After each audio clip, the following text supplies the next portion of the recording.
Next भाग की शुरुआत होती है। हेजन जुवोन को कॉल कर रहा था मगर वो कॉल रिसीव नहीं कर रही थी, इसलिए वह जुवोन के रूम की तरफ जाता है तो उसे पाकदार ने बताया था कि वह सुबह शॉप पर गई है। तभी हेजन सैम को कॉल करता है और उसे बताता है कि जुवोन सुबह ही स्टोव पर चली गई है, क्या मुझे स्टोव पर जाना चाहिए। उस पर सैम कहता है हम उसे घर आने के लिए मजबूर नहीं कर सकते हैं। तभी सैम को उसकी माँ का मैसेज आता है। वह कहती है कि तुम यहाँ से गए हुए बहुत दिन हो गए, लेकिन तुमने ना कोई कॉल किया ना ही मैसेज किया। सोही तुम्हारे बारे में पूछ रही थी, मैंने उसे कहा है कि वह तुम्हें कॉल ना करे, आगे से वो तुम्हें परेशान नहीं करेगी। तब हमें सैम के माँ को दिखाया जाता है, वह व्हीलचेयर पर बैठी हुई थी। तभी सैम का उसे मैसेज आता है कि मैं सोही को कॉल करूंगा। तभी वह सैम को कॉल करती है। तभी वहाँ पर सोही आ जाती है। वह अपने माँ को कॉल किया हुआ देखती है। वो अपनी बेटी को आया हुआ देखकर कॉल को कट कर देती है। सोही उसके पास आकर बैठ जाती है और कहती है कि क्या आप ओप्पा को फिर से यहाँ पर बुला रही है क्या। उस पर वह कहती है कि नहीं, बताओ तुम ब्रेकफास्ट में क्या खाओगी। सोही कहती है मुझे भूख नहीं है और आपने मुझे प्रॉमिस किया था कि आप दोबारा से ओप्पा को कॉल करके परेशान नहीं करेंगे। आपको मैं और केयरटेकर रियाब सेंटर लेकर चले जाएंगे, आप चिंता मत करिए। ओप्पा वहाँ पर रेस्ट करने गए हैं, ओप्पा को रेस्ट करने दीजिए। उसकी माँ कहती है कि तुम्हें क्या लगता है वह वहाँ पर रेस्ट करने के लिए गया है। ऐसा नहीं है, वह हमेशा के लिए वहाँ पर चला गया है। अगर वह कहेगा कि वह हमेशा के लिए वहीं पर रहना चाहता है तो तुम क्या करोगी। उस पर वह कुछ भी नहीं कहती है। उसकी माँ कहती है तुम भी यह नहीं चाहती हो ना कि तुम्हारा ओप्पा वहीं पर रहे। सोही उठकर खड़ी होती है और अपनी माँ से कहती है कि माँ प्लीज किसी भी तरह से आप ओप्पा को कांटेक्ट करना बंद करिए। ऐसा बोलकर वह वहाँ से चली जाती है। उसके बाद हम जुवोन को देखते हैं, वह शॉप में काम कर रही थी। तभी उसे याद आता है कि सब घर में आए हुए थे। तब उसके पापा ने कहा था कि इस साल का मेरे बेटी का बर्थडे बहुत ही ज्यादा शोर शराबों से मनाया जाएगा। तब उसने कहा था कि हर साल तो हम शांति से मनाते हैं ना। तब हमें दिखाया जाता है कि जुवोन का बर्थडे था। वो अपने दोनों भाई का कॉल का आने का इंतजार कर रही थी, लेकिन उनका कॉल नहीं आया था, इसलिए उदास होकर फोन की तरफ देख रही थी। तभी सैम के पापा कहते हैं मैं अभी बच्चों को कॉल करता हूँ। तब उसने कहा था कि नहीं आप कॉल ना करें। फिर वो केक को कट करती है। तभी उसके पापा कहते हैं तुमने केक को कट भी किया, हमने तो सॉन्ग भी गाया नहीं। उस पर जुवोन ने कहा था कि पापा मैं अब छोटी बच्ची थोड़ी हूँ जो आप सॉन्ग गाएंगे। फिर कहते हैं कि पापा अगले साल मेरे बर्थडे के लिए केक मत लाना, क्योंकि हर रोज मैं केक खाती हूँ। मैं अपने बर्थडे पर बहुत ही अच्छा सा केक बनाऊंगी और आप लोगों को खिलाऊंगी, यह ठीक है ना। तब दोनों भी इसके लिए हाँ बोलते हैं। उसके बाद कहानी प्रेजेंट में आती है। जुवोन इसके बारे में सोच रही थी। उसके बाद हम देखते हैं कि जुवोन के घर में सभी खाने पर बैठे हुए थे। तभी सैम जुवोन को कॉल कर रहा था, लेकिन उसका कॉल नहीं लग रहा था, इसलिए जुवोन के पापा कहते हैं कि वह नहीं आने वाली है, इसलिए आप लोग खाना स्टार्ट करें, खाना ठंडा हो जाएगा। हेजन कहता है मैं एक बार कॉल करके देखता हूँ। वह कॉल करने लगता है। तभी डोर ओपन होता है, सब उस तरफ देखने लगते हैं। जुवोन अंदर आती है। हेजन को कहती है तुम कॉल क्यों कर रहे हो, मैं यहीं पर हूँ। तो सभी उसकी तरफ देखते हैं, उसे आया देखकर स्माइल करते हैं। जुवोन अपनी जगह पर जाकर बैठ जाती है। सभी खाना शुरू करते हैं। तभी हेजन प्लेट में से फूड उठा के जुवोन के प्लेट में रखता है। ये देखकर सभी सोचने लगते हैं वो खाएगी या नहीं। तभी जुवोन कुछ सोचती है, फिर उसे खा लेती है। ये देखकर हेजन खुश होता है। वो सैम की तरफ देखता है, सैम भी उसे अपने आंखों से ओके कहता है। फिर सैम भी स्माइल करते हुए खुश होकर अपना खाना खाने लगता है। उसके बाद हम देखते हैं कि सभी बैठकर जुवोन का बर्थडे सेलिब्रेट करने लगते हैं। सभी उसके लिए सॉन्ग गाने वाले थे। तभी वह जल्दी से कैंडल को बुझा देती है और कहती है कि मैं छोटी बच्ची थोड़ी हूँ, इसलिए आप सॉन्ग गा रहे हैं। मैं 1 साल से बड़ी हो गई, मैं बर्थडे गर्ल हूँ। इस हिसाब से मैं आप लोगों को कुछ क्वेश्चंस करना चाहती हूँ, क्या यह 5 साल पहले था। हेजन को कहती है मैंने तुम्हें कई बार कॉल किया, लेकिन तुम्हारा नंबर एग्जिट था, इसका मतलब तुमने उस वक्त बास्केटबॉल छोड़ दिया था, है ना। मैं सही बोल रही हूँ। वो कहता है कौन। में जुवोन कहती है क्या यहाँ पर कोई और बास्केटबॉल खेल रहा था। बास्केटबॉल छोड़ना एक बात है, लेकिन तुमने अपना मोबाइल बंद क्यों करके रखा। पापा ने अपना अभिमान साइड में रखा और अंकल को यानी हेजन के बर्थ फादर को कॉल किया, क्योंकि पापा को लगा कि तुम्हारे साथ कुछ बुरा हो गया। तभी हेजन अपने पापा की तरफ देखने लगता है। तभी जुवोन कहती है कि क्या तुम जानते हो क्या अंकल ने पापा से कहा था कि वह अपने काम से काम रखे, क्योंकि तुम हमारे साथ पहले ही संबंध तोड़ चुके हैं। पापा सिर्फ इस बात से खुश थे कि तुम वहाँ पर ठीक हो। क्या तुम जानते हो कि यहाँ मैं, पापा और अंकल तुम्हारे लिए कितने ज्यादा परेशान थे। हेजन कहता है कि मुझे इसकी आइडिया नहीं थी।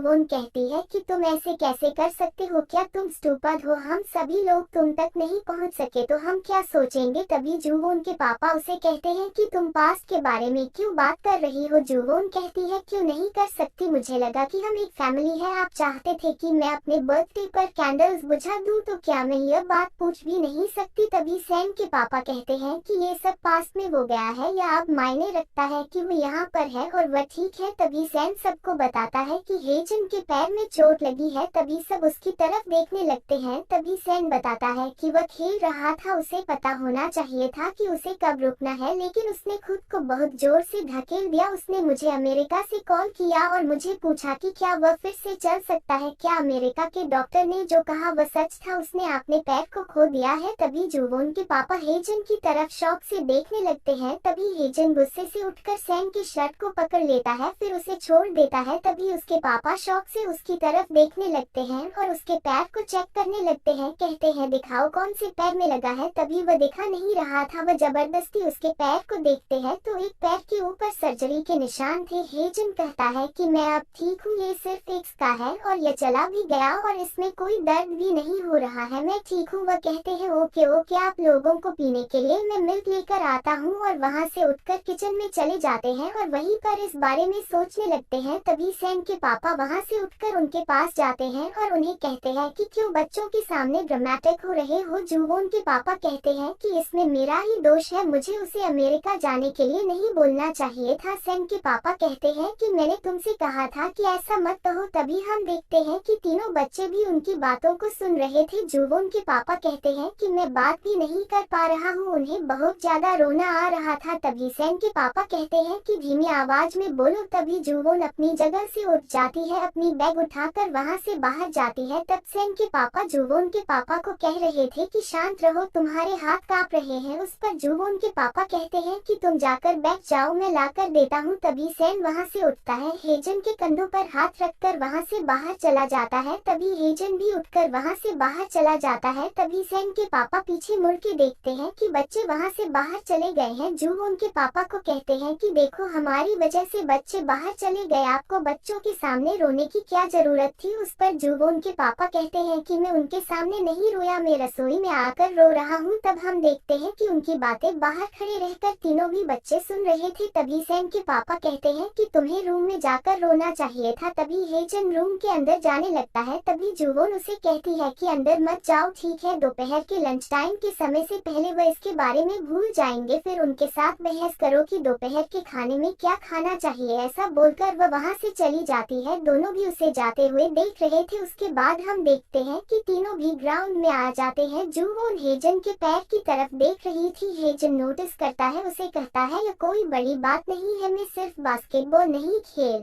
सकता, अदरवाइज मैं ठीक हूँ। फिर अपने पैर जमीन पर पटक के उसे दिखाता है और कहता है कि मैं तुम्हें अभी 100 मीटर की दौड़ में हरा सकता हूँ, मैं उस आदमी को भी हरा सकता हूँ। तभी सैम कहता है तुम इतने भी ठीक नहीं हुए हो, अगर तुम ये सब एक्स्ट्रा करोगे तो आपका एंकल आपका वेट के नीचे दब जाएगा और तुम्हारे घुटने में दर्द होगा। तभी जूवोन उसकी तरफ देखकर कहती है क्या वह सच बोल रहा है। हेजन सैम के ऊपर गुस्सा करते हुए कहता है कि मैं बोल रहा हूँ ना, मैं ठीक हूँ, मैं अच्छा महसूस कर रहा हूँ, तो तुम ये कहने वाले कौन होते हो कि मैं ठीक नहीं हूँ। जूवोन के पास जाकर उसे कहता है मैं तुम्हें बोल रहा हूँ ना मैं ठीक हूँ, तो तुम उसकी बात क्यों सुन रही हो। जूवोन कहती है वह ऐसा इसलिए कह रहा है क्योंकि उसके पास लाइसेंस है और डॉक्टर है, मैं उस झूठे व्यक्ति के ऊपर विश्वास क्यों करूँ जिसने हमें यह भी नहीं बताया कि उसे चोट लगी है। मैं तुमसे कहती थी ना, हमें एक दूसरे को सब कुछ बताना चाहिए, हमें वैसे ही रहना चाहिए। मेरे लिए इसका बहुत ही डीप मीनिंग है। आपने अपना वादा भी नहीं निभाया कि आप कॉलेज से ग्रेजुएशन कंप्लीट होने के बाद वापस लौटेंगे, लेकिन अभी तक तुमने मुझे यह तक नहीं बताया कि तुम क्यों नहीं आए। तभी सैम उसके पास आकर कहता है मैं इनोसेंट हूँ, उसने ही अपने चोट के बारे में छुपाया। उस पर हेजन कहता है कि ओके, मैं तो अमेरिका में था, मैं वहाँ से नहीं आ सका, लेकिन सैम तो सियोल में ही था, वह क्यों यहाँ पर नहीं आ सका, इसलिए हम एक जैसे नहीं हो सकते। जूवोन कहती है कि इसलिए सब खत्म हो गया है, इसलिए हम पुराने समय में लौट नहीं सकते।